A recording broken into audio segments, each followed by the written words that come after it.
दोस्तों नमस्कार। देखिए देश के अंदर कैसा दौर आ चला है। अगर मुझे सचिन की जगह पाकिस्तानी खिलाड़ी पसंद है तो मैं पाकिस्तानी हूँ। अगर मुझे योग की जगह कुंफू पसंद है तो मैं चाइनीज़ खुफिया एजेंसी का हूँ। अगर मुझे अपने देश की नीतियों के से परहेज है तो राजद्रोह है। देखिए दोस्तों कैसा ब्रिटिश शासन का समय इस देश के अंदर आ चला है। धारा 124 ए जिसका प्रचलन आज इस देश के अंदर हो रहा है, किस तरह उस धारा के साथ खिलवाड़ हो रहा है। देखिए ज़रा, सवाल ये है कि राजद्रोह होता क्या है। धारा 124 में लिखा है कि कोई भी इंसान राष्ट्र के खिलाफ टिप्पणी करता है या राष्ट्र के खिलाफ होने वाली बातों का समर्थन करता है तो राजद्रोह है। लेकिन इस सरकार और सरकार के कार्यकाल में राजद्रोह इस सरकार के खिलाफ बोलना बन गया है। अगर मैं सरकार की नीतियों के खिलाफ किसानों के साथ खड़ा हूं तो ये राष्ट्र अपराध है। अगर मैं स्टूडेंट्स के साथ खड़ा हूं, सरकार ने कोई कानून बनाया है तो ये भी राष्ट्र अपराध है। किस तरह इस देश की सरकारों ने इस धारा 124 के साथ खिलवाड़ किया है और इसका लगातार जहां भी आपने देश के अंदर देखा होगा, 1870 में पहली बार एक कानून बनाया गया था ब्रिटिश काल में। ज़रा समझिए, धारा 124 ब्रिटिश शासन के अंदर लगाई गई थी, ब्रिटिश हुकूमत के अंदर। सन 1897 में पहला मुकदमा बाल गंगाधर तिलक के खिलाफ राजद्रोह के तहत दर्ज किया गया। फिर उसके सन 1898 में इसको प्रचलन के साथ, संशोधन के साथ ब्रिटिश शासन ने इन्हें लगा दिया और इसको आईपीसी धारा से जोड़ दिया। उसके बाद जो भी ब्रिटिश हुकूमत के खिलाफ इस देश के अंदर बोलता था उसके ऊपर राष्ट्रद्रोह, राजद्रोह का इस प्रकार का मुकदमा लगा दिया जाता था। लेकिन आज़ादी के बाद से धारा 124 भारतीय संविधान से जुड़ी रही और आईपीसी धारा के तहत इसमें कुछ बदलाव किए गए और इसको जोड़े रखा। इसके अंदर आजीवन कारावास और कुछ दंडनीय अपराध और देश के खिलाफ अभद्र टिप्पणी करने के ऊपर अनेकों सजाएं मुक्त की गई। लेकिन जो देश के अंदर देश के खिलाफ की आज सरकार के खिलाफ जो प्रचलन कर रहा है, जो देश की सरकार के खिलाफ बोल रहा है, तो उसके ऊपर धारा 124 से लगाई जा रही है।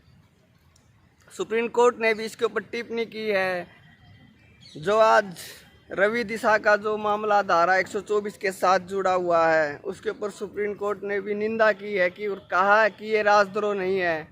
उन्होंने भी अपने शब्दों में ये भी कहा कि अगर मैं किसानों को चंदा देना चाहता हूं तो मैं राजद्रोही हूं। अगर मुझे कुंफू की जगह, योग की जगह कुंफू पसंद है तो मैं चाइनीज़ खुफिया एजेंसी से जुड़ा हूं।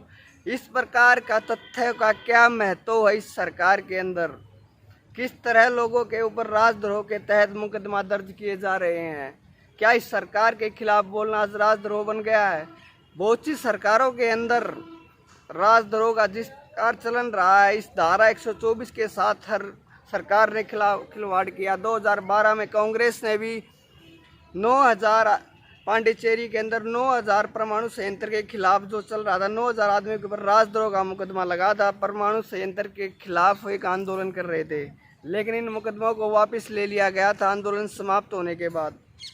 लेकिन अभी जो देश के अंदर प्रचलन चल रहा है कि आप भारत के अंदर किसी भी कोने से कहीं से भी सरकार के खिलाफ बोलोगे और बात करोगे, सरकार की नीतियों के खिलाफ जाने की कोशिश करोगे, तो आपको धारा 124 के तहत राजद्रोह के मुकदमे के तहत अंदर कर दिया जाएगा।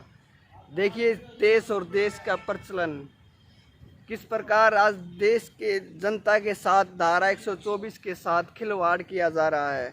क्या देश की आवाज़ और देश के अंदर होने वाले सामाजिक कार्य अगर सरकार गलत करती है, गलत चुनती है, हमारे लिए फैसले गलत करती है, तो क्या हमारा उनके लिए उठना जायज़ नहीं?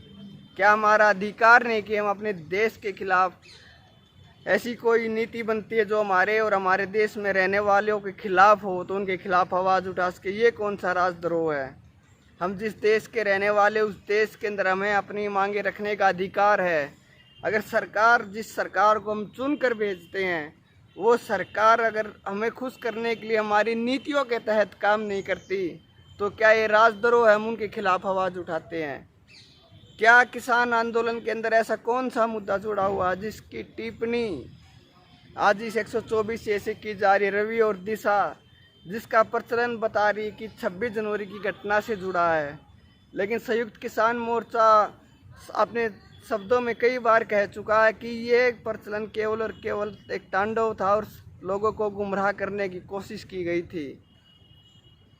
लेकिन जिस तरह लोगों को बेवकूफ़ बनाने की कोशिश की जा रही है, टूल किट बना दी है, टूल किट 124 जो सरकार और सरकार की नीतियों के खिलाफ बोलेगा वो टूल किट में आएगा, उसे देश की जेल के अंदर रहना पड़ेगा।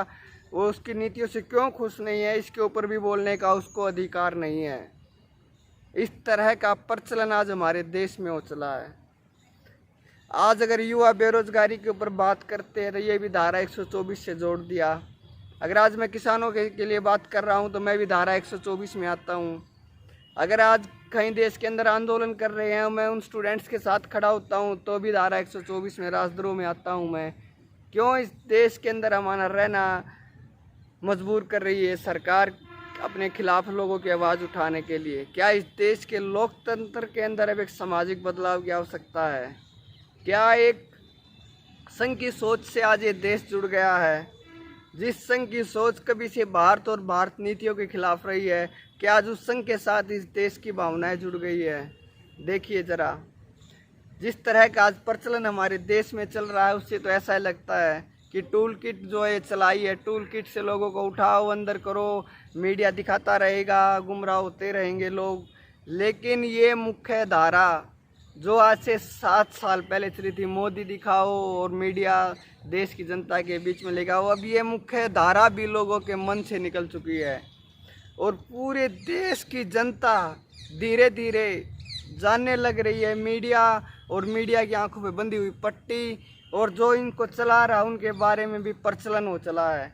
लोगों की मुख्य धारा से अब ये सवाल दूर होने लगे कि प्रधानमंत्री जी क्या कर रहे हैं।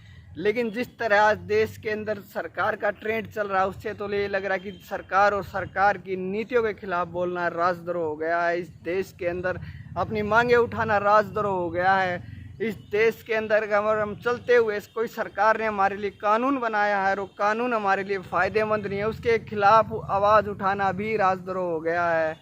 इसके तहत अनेकों बच्चों को जेलों के अंदर बंद किया भी जा चुका। पहले भी इसका प्रचलन पिछले 2014 से लेकर 20 के बीच में तो काफ़ी ट्रेंड किया। हरियाणा के अंदर भी कोई भी आंदोलन लगा लीजिए आप, उसके अंदर ऐसे उपद्रवियों के लिए कानून बनाया था। लेकिन सुप्रीम कोर्ट ने भी कहा था कि उपद्रवियों को रोकने के लिए हम राजद्रोह का कानून नहीं लगा सके, दंड लगा सकते हैं, कुछ साल की सज़ा संबोधित कर सकते हैं, लेकिन राजद्रोह का कानून का हक नहीं बनता, क्योंकि उस देश के वासी और उनकी मांगे रखने का अपना प्रथम अधिकार है। और आज का जो ट्रेंड चल रहा है धारा 124 से, तो इसको तो ये समझिए कि हम आज किसी अंग्रेजी हुकूमत के अंदर रह रहे हैं, यानी हमारा देश किसी हुकूमत का गुलाम हो। जैसे एक संघ के ऊपर हमारा देश आधारित हो और जो वो संघ और उस संघ से जुड़ी जो लोग हैं वो हमारे लिए फैसले करें, वही इस देश के लिए सर्वोपरि है, इस देश के रहने वाले नागरिकों के लिए सर्वोपरि है।